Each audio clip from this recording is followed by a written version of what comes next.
The leader of the economic freedom fighters, Julius Malema, has pleaded not guilty to all charges levelled against him in his firearm-related trial.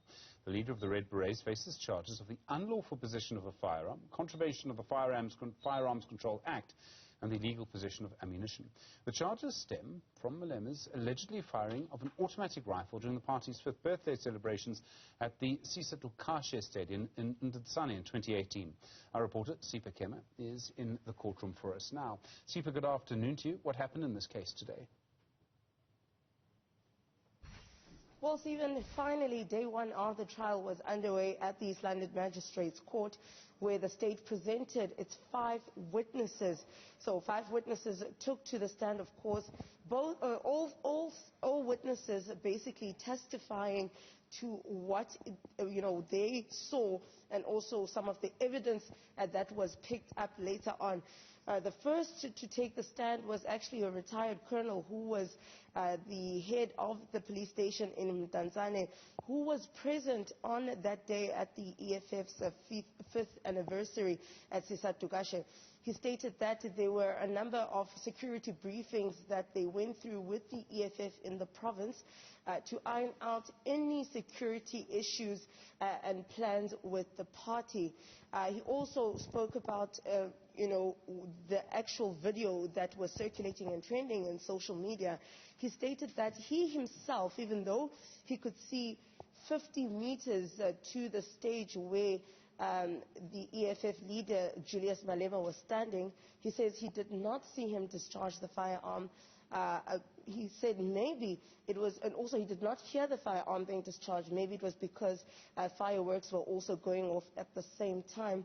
And then the second witness that took the stand, she was a cleaner as well as a maintenance worker for Buffalo City Metro, and they were cleaning up after the event. She's the one who found the first cartridge.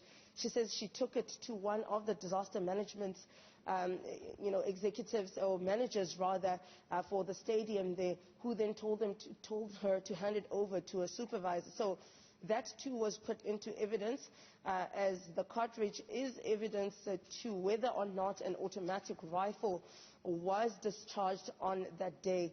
And the third witness was the said supervisor, who was then asked what she did with that cartridge that she was given.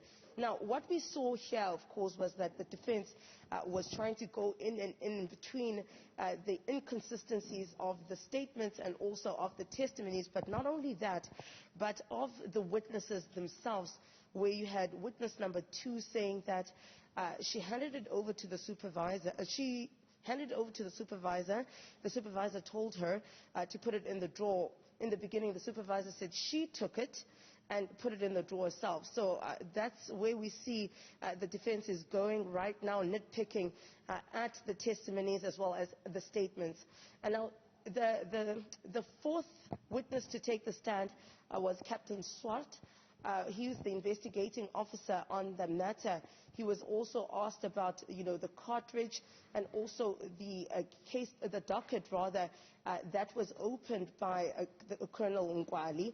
And then the last one was the said manager of disaster manager for Buffalo City Metro, who was actually present as well on that day, going through his statement as well as his testimony, asking why some of his testimony is not within his statement.